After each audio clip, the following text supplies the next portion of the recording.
మహాత్మా గాంధీ జాతీయ ఉపాధి హామీ పరిరక్షణ యాత్రలో భాగంగా ఏపీ కాంగ్రెస్ పార్టీ అధ్యక్షురాలు షర్మిల ఉమ్మడి కర్నూలు జిల్లాలో మంగళ బుధవారాల్లో పర్యటించనున్నారని కర్నూలు డీసీసీ అధ్యక్షులు క్రాంతినాయుడు తెలియజేశారు.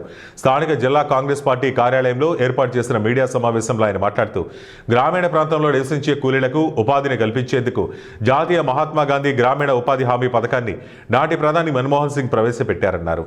ఈ పథకం ద్వారా గ్రామీణ ప్రాంతాల్లో నివాసం ఉండే వారికి కొంతవరకు ఉపాధి లభిస్తుందని, దీంతో ఎంతో మేర వలసలు నివారించబడ్డాయని ఆయన తెలియజేశారు. ప్రస్తుతం ఎన్డీఏ ప్రభుత్వం ఈ పథకాన్ని రద్దు చేసేందుకు ప్రయత్నిస్తున్నదని, దీనిపై రాష్ట్ర స్థాయిలో ఉద్యమించేందుకు ప్రదేశ్ కాంగ్రెస్ పార్టీ అధ్యక్షురాలు షర్మిలమ్మ నడుం బిగించారన్నారు. రాష్ట్రంలో 3వ దఫా పర్యటనలో భాగంగా కర్నూలు జిల్లాలో ఈ నెల 17, 18 తేదీల్లో గార్గేయపురం, కాణాల, సిరివెల్ల గ్రామాల్లో జరిగే రచ్చబండ కార్యక్రమంలో షర్మిలమ్మ పాల్గొననున్నారని, ఈ కార్యక్రమాన్ని కాంగ్రెస్ పార్టీ కార్యకర్తలు, రైతులు, రైతు కూలీలు పెద్ద సంఖ్యలో పాల్గొని విజయవంతం చేయాలన్నారు. మంగళవారం నాడు సాయంత్రం 4 గంటలకు కొడుమూరు నియోజకవర్గ పరిధిలోని గారిగాపురం గ్రామంలో జరిగే రచ్చబండ కార్యక్రమంలో షర్మిలమ్మ పాల్గొని రైతు కూలీలతో ముఖాముఖి కార్యక్రమంలో పాల్గొంటారని ఈ సందర్భంగా ఆయన తెలియజేశారు. మీడియా సమావేశంలో స్థానిక కాంగ్రెస్ పార్టీ వివిధ విభాగాల నాయకులు పాల్గొన్నారు. ఉపాధి హామీ పరిరక్షణ యాత్రలో భాగంగా మా రాష్ట్ర అధ్యక్షులు శ్రీమతి వైఎస్ షర్మిలారెడ్డి గారు ఇప్పటికే 2 ఫేజులుగా రాష్ట్రంలో కొన్ని జిల్లాలు పర్యటించారు. 3వ ఫేజ్లో మొదటగా కర్నూలు జిల్లాకి చేర్చున్నారు. రేపు సాయంత్రం 4 గంటలకు సి క్యాంప్లో ఉన్నటువంటి రాజీవ్ గాంధీ విగ్రహం దగ్గర కాంగ్రెస్ పార్టీ జెండా ఆవిష్కరణ చేసి దాని తర్వాత అక్కడి నుండి గార్గేపురంలో జరుగుతున్నటువంటి ఈ యొక్క ఉపాధి హామీ పరిరక్షణ యాత్ర రచ్చబండ కార్యక్రమంలో వాళ్ళు పాల్గొంటారు. మీకందరికీ తెలుసు, ఇప్పటికే కర్నూలు జిల్లా అంటేనే మామూలుగా ఈ ఒక రాయలసీమకి ఇది ఒక ముఖద్వారంలాగా ఇంత ముందుగా పేరుగాంచింది. ప్రస్తుత కర్నూలు జిల్లాలో 70% వరకు కూడా అందరు కూడా గ్రామీణ ప్రాంతం. మరి దీంట్లో ఇక్కడ ఉపాధి హామీ అనేది ఎంతోమంది రైతులకు, ఇక్కడ ఉన్నటువంటి ప్రజలకు వలసలు ఇక్కడ నివారించడానికి ఉపాధి హామీ ఎంతో ఒక భరోసాగా నిలిచింది. మరి అలాంటి ఉపాధి హామీ ఈరోజు వాళ్ళకి దక్కకపోవడం, తర్వాత వారికి రావాల్సినటువంటి పని యొక్క హక్కు కూడా ఈరోజు కోల్పోవడంతో రైతులందరూ కూడా మాతో పాటు నిలిచారు. ఇప్పటికే మా ఒక జిల్లా కాంగ్రెస్ కమిటీ మొత్తం నేనున్నట్టు ఇక్కడ మన జిల్లాలో ఉన్నటువంటి అన్ని నియోజకవర్గాలు పత్తికొండ, ఎమ్మినూరు, మంత్రాలయం, ఆదోని, ఆలూరు, కోడుమూరు, తర్వాత కర్నూలు, ఇటువంటి అన్ని నియోజకవర్గాల్లో తిరిగి పర్యటించి ఈ యొక్క ఉపాధి హామీ మీద మేమందరం కూడా ఒక క్యాంపెయిన్ నిర్వహించడం జరిగింది. ఈ యొక్క క్యాంపెయిన్ చాలా విజయవంతంగా నడిచింది. దాంట్లో కూడా ఎంతోమంది రైతులు మాతో పాటు వారు పడుతున్నటువంటి బాధలు కూడా వాళ్ళు మాకు తెలియజేశారు. అవన్నీ కూడా మేమంతా కూడా మా ఒక రాష్ట్ర కేంద్ర కార్యాలయం కూడా మేము పంపడం జరిగింది. అంటే వారు చెప్పినటువంటి ప్రజలు చెప్పినటువంటి ఈ యొక్క విషయాలు, వాళ్ళ సమస్యలు, ఎలా ప్రభుత్వం ఇప్పుడు సూపర్ 6 అంటూ మోసం చేసింది, అలాగే ఇప్పుడు వారు చెప్తున్నటువంటి 125 పని దినాలు కూడా మీరు చూడవచ్చు. నిన్న వాళ్ళు రిలీజ్ చేసిన బడ్జెట్లో కావచ్చు, మొన్న కేంద్రం రిలీజ్ చేసినటువంటి బడ్జెట్లో కావచ్చు, మరి 125 రోజులు వాళ్ళు పని దినాలు కల్పిస్తే దానికి తగ్గట్టు బడ్జెట్ ఎంత రిలీజ్ చేసినారనేది మనమందరం కూడా ఆలోచన చేయాలి. ఇప్పుడు వాళ్ళు ఇచ్చినటువంటి సూపర్ 6 హామీలకే వాళ్ళు బడ్జెట్ కేటాయింపులు నీట్గా లేవు. మరి వాళ్ళు చెప్తున్నటువంటి ఈరోజు మనం ఎక్కడ చూసినా కానీ పోస్టర్లు అతికిస్తూ ఉన్నారు, 125 పని దినాలు మేము కలిగిస్తామని.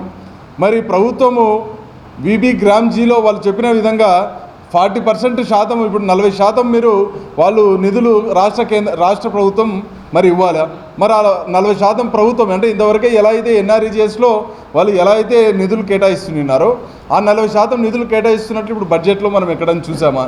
మరి ఇప్పటికైనా రాష్ట్ర కేంద్ర ప్రభుత్వాలు మోసం చేస్తున్నాయనేది మనమందరం కూడా తెలుసుకోవాల్సిన అవసరం ఉంది.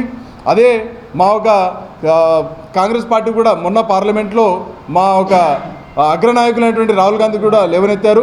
దీన్ని అంతా కూడా మేము ఇంకా గ్రామ స్థాయిలో మా ఒక పోరాటాన్ని తీసుకొని వెళ్తాం. రాష్ట్ర కేంద్ర ప్రభుత్వాలు ఈ యొక్క ఎన్డీఏ ప్రభుత్వం, కూటమి ప్రభుత్వం మోసం చేస్తున్నదనేది ప్రతి ఒక్కరికి కూడా ఈరోజు అర్థమైంది.